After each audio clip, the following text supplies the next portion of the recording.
What is NLP anchoring? Can I really pinch my fingers and create a state that I want? Hey everyone, Mike Sweet here from mikesweet.co.uk, giving you the edge in business and life with NLP and psychology. So today's show is all about anchoring. NLP anchoring. What is it? What is an anchor? Now, the way I like to explain it is an anchor is like a bookmark back to a place that was helpful, relevant, or beneficial to you. You know, when you do read something in a book and you think, I must not forget that quote, and then you carry on reading and you can't find it and it's gone. Well, an anchor is almost like forgive me, I fold the pages, but it's almost like a folded page in a book that you can create a trigger and go back to any time that you want to generate that feeling, that thought, that idea, or that state inside you. And that's the real thing about state control. That's where anchoring really holds. But let's dive into what an anchor is, because is it something off a ship? Well, keep something in place. But an anchor really is an association trigger that creates an internal response.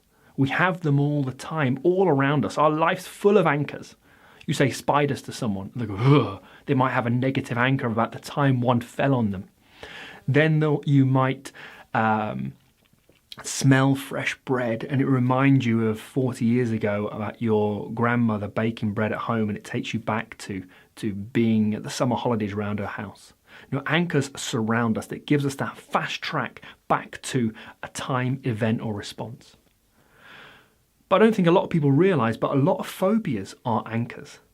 You know, we can have a certain trigger, it'll take us straight back to that time that we created that event, that powerful, that peak event. And we'll have these certain triggers in our lives that will take us straight back to that. And we don't want those.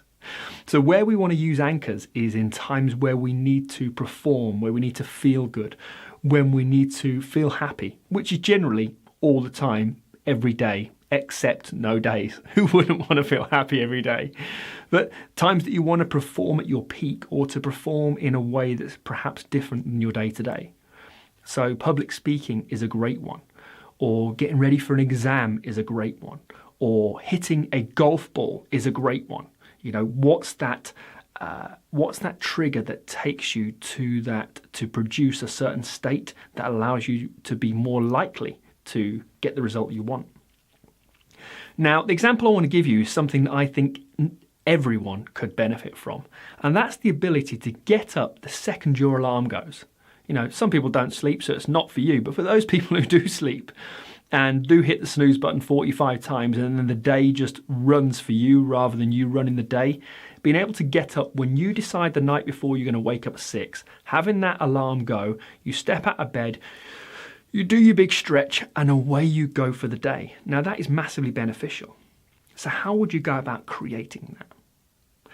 Well, it can be something as simple as lying in bed in the afternoon, windows and doors closed, make it as dark as you can, set your alarm with your favourite tune, because you're going to hear it once every morning, might as well be your favourite.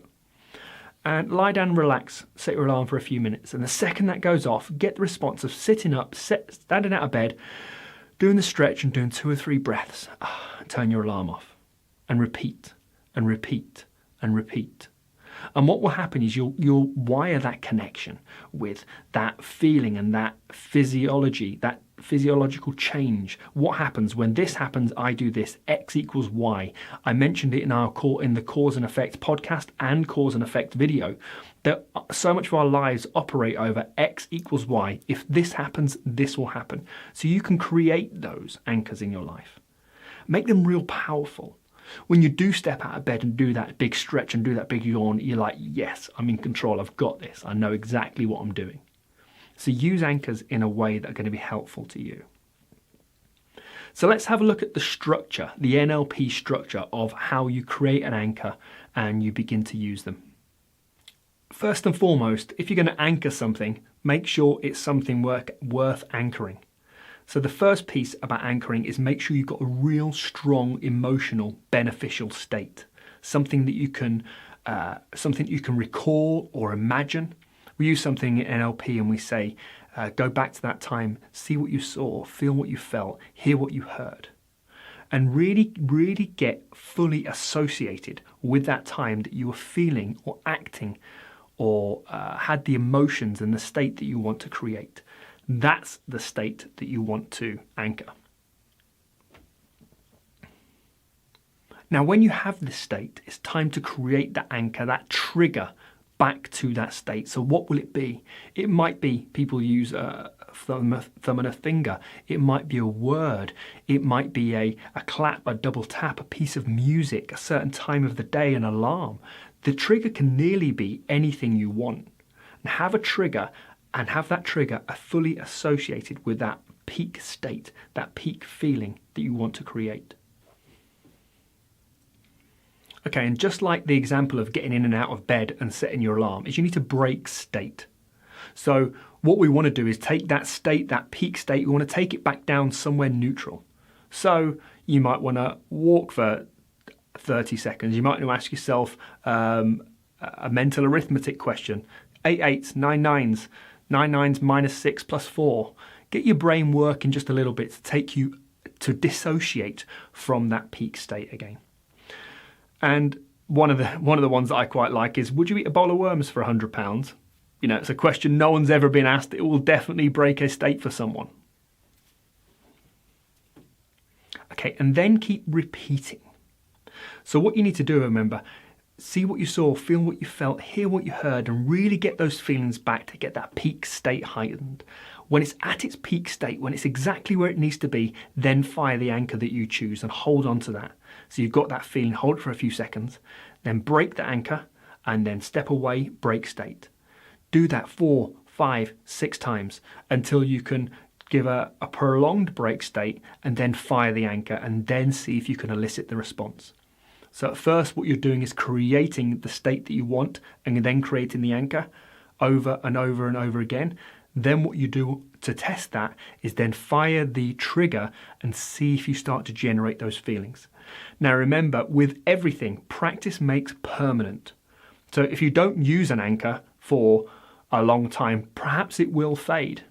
Although the bread one doesn't fade from your grandmother, or the smell of your ex's perfume that you nearly trip up on when you're shopping at Christmas doesn't tend to fade.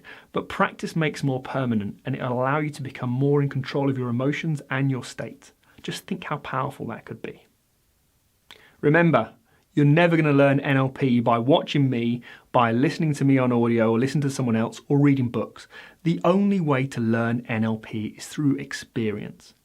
Now, if you're struggling to find ways of how you can apply this in your life and how you can take this forward, pop over to my website, sign up to the newsletter, and every single week you'll receive a practical guide of how you can start implementing this in your daily personal and business life. So I hope you've enjoyed this show today. Remember, please give me a thumbs up, please give me a comment, please do subscribe. Also, you can find me on iTunes, you can find me on all the social medias as well at Mike C. Sweet, and let's get connected. Keep in touch. Bye for now.